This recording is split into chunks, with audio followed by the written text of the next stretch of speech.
Honestly, I don't even know where this week went.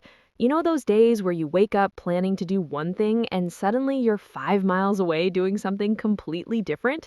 That was literally my entire week. It's been chaotic, a little messy, but honestly, kind of fun. I've been dealing with everything from family drama and broken cameras to figuring out how to cook without burning the house down. If you've been feeling a bit overwhelmed or just all over the place lately, you are definitely going to vibe with this story. Grab a coffee or a tea or whatever, and let me catch you up on everything that's been going on. So, it started a few days ago.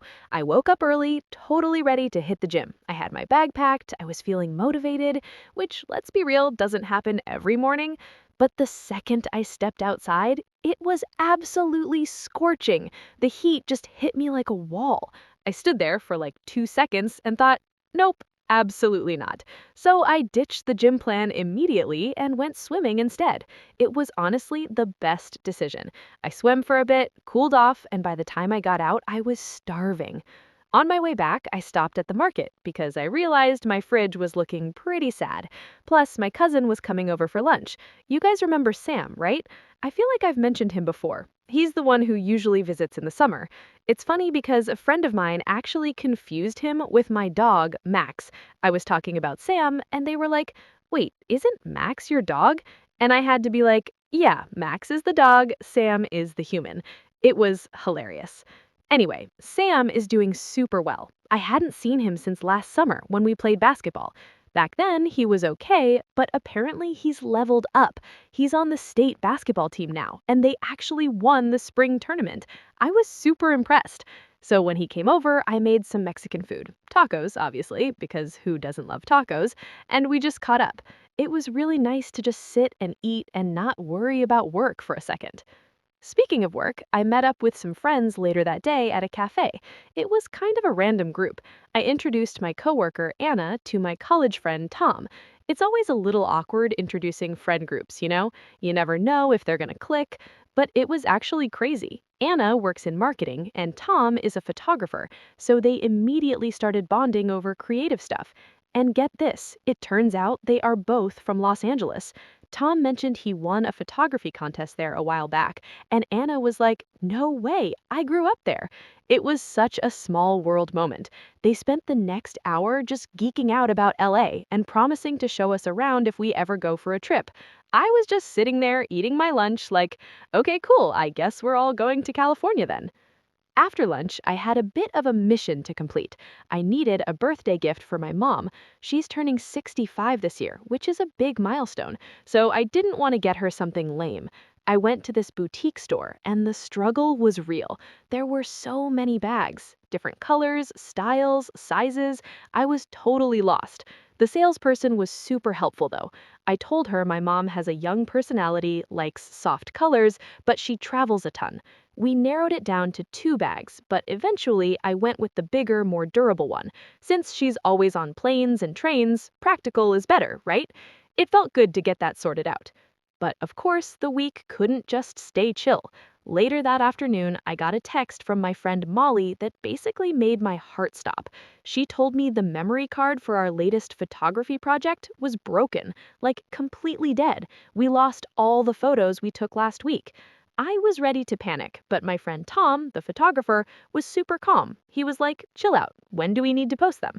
I checked, and the deadline wasn't until next Sunday. So we went into crisis management mode. We have about 2 weeks, which is tight but doable. Tom is going to contact the models and the makeup team, and I'm handling the set rebuild. We have to reshoot everything, which is a pain, but honestly, it's a good lesson. Always back up your files, guys. Seriously. We're going to shoot it ourselves next week to make sure nothing else goes wrong. It's going to be stressful, but we got this. To decompress from that stress, I went to the movies that night. We finally saw that animated movie everyone's been talking about. The one with the fox and the bunny cop, you know the one. It was actually so good. I'm waiting for part 3 now. We were talking about the characters afterward, Nick and Judy. They argue a lot, but they make such a good team. My friend admitted something funny though. He said the fox was the bad guy at first just because he was a snake. Or wait, no, the other guy was a snake. Anyway, he judged the character based on his species. It turned into this deep conversation about how we shouldn't judge people too quickly. It was wholesome, a nice break from the chaos. But then reality hit when I tried to cook dinner with Tom. Listen, I love the guy, but he cannot cook to save his life. I was trying to make pasta, literally the easiest meal on earth, and he was asking me a million questions. Which pack? How much water? Is the stove on? Eventually, I had to kick him out of the kitchen. I was like, just sit down, I'll do it. Sometimes it's easier to just do things yourself, right? The weekend is coming up, and I'm kind of torn on plans. There's a baseball game on Friday night that sounds fun, but I really need to visit my parents. I haven't been home in a long time. My partner has a business trip next week, so we compromised. We're going to hit the baseball game on Friday, and then I'm going to visit my parents solo on Saturday. It's a lot of driving, but family is important. Speaking of family, I had coffee with my grandma the other day. She is actually incredible. She told me she still goes swimming every afternoon and has been doing it for 30 years. 30 years! I can barely stick to a routine for 30 days. She gave me a lecture about taking care of my health early. I tried to impress her with my routine, gym in the morning, meditation at night, no coffee after lunch. She seemed approved, but she still reminded me to take it easy on the caffeine. Then I walked her to the pool. It's funny, while she swims, I usually go play golf nearby. It's our little tradition. I also had a brunch catch up with some friends from Europe, which was interesting. We had French toast and cappuccinos, the perfect combo, but when the bill came, it was so easy. In Europe, or at least with my friends there, everyone just splits the bill instantly, no drama. One person pays, everyone else PayPals their share. It's so much better than sitting there with a calculator trying to figure out who ate what. But then my bad luck with technology struck again. My phone battery was at 1%, and I was relying on Google Maps to get home. Nightmare scenario, right? I had to ask a stranger for a charger. Luckily, they had a lightning cable. It saved my life. I really need to start carrying a power bank. And if that wasn't enough, when I went to the library to study later, the coffee machine was broken. Again! I was standing there, staring at it, absolutely desperate for caffeine before hitting the books. My friend and I just looked at each other and said, let's go to the cafe down the street. We ended up getting almond croissants and strong Italian coffee. Honestly, it was better than the library coffee anyway. Sometimes a broken machine is a blessing in disguise. We were studying for finals, and it was getting so hot in the room. This actually reminded me of my time in Germany. My friend Maya asked if she could open the window because it was stuffy. In the US, we're obsessed with AC, but in Europe, they have this concept called lüften. It's basically airing out the room by opening the windows wide, even in winter. It instantly makes the room feel fresher. We opened the window, got a breeze in, and finally managed to focus. I also had to help my mom with some tech stuff recently. She's visiting Germany right now and was trying to book a train from Karlsruhe to Cologne using the Deutsche Bahn app. If you've ever used that app, you know it can be confusing. I had to walk her through it step by step, picking the timetable, finding a direct train so she doesn't get lost transferring, and reserving a seat. She felt so much better once it was booked. It's kind of nice being the tech expert for once. The week kept moving fast. I went to a film festival last night, which was super cool, but it ended really late. I was planning to take the night bus, but my friend offered to drive me home. I was so relieved. Walking alone late at night always makes me a little nervous, so having a ride was huge. I promised to buy him coffee and croissants the next day as a thank you. Fair trade, I think. Oh, and I have to tell you about this grocery store hack my mom found. She called me super excited because the new store on 5th Street is doing a huge buy one, get one free sale. We're talking pasta, pizza, drinks, everything. We have a family road trip coming up, so we're gonna go stock up on snacks. She was worried she'd forget her loyalty card, so she made me remind her. I just told her to use the app on her phone.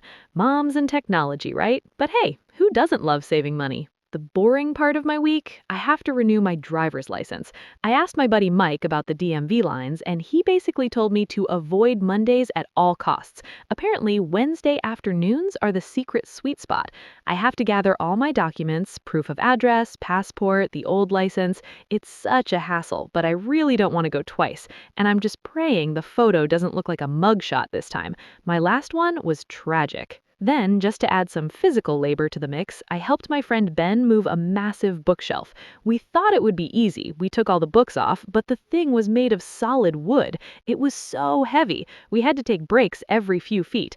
But that's what friends are for, right? Heavy lifting and emotional support. Finally, there was supposed to be this outdoor concert in the park tonight that I was really looking forward to. But of course, the weather app is showing thunderstorms. It's classic spring weather, unpredictable. We're waiting until 6 p.m. to make the final call, but we have a backup plan to just grab dinner if it gets canceled. You always gotta have a plan B. But the absolute highlight of the week, my sister just adopted a dog. It's a rescue puppy, a little golden retriever mix named Charlie. He is the cutest thing I have ever seen. He's only 4 months old. He's crying a bit at night because he misses his litter, but she's crate training him. It made me and my partner realize we kind of want a dog too. We've been talking about it, and I think we're going to visit the shelter this weekend. Imagine if we get one. That would be the best way to end this crazy week. Anyway, that has been my life lately. Chaotic, busy, but full of good moments. I'd love to know how your week is going. Let me know in the comments if you've had any wins or fails recently. If you enjoyed this little catch-up and want to improve your listening skills with more stories like this, please make sure to smash that like button. And don't forget to subscribe to Learn English with Jennifer. I post videos like this to help you get better at English every single day. Thanks for hanging out with me, and I'll see you in the next one.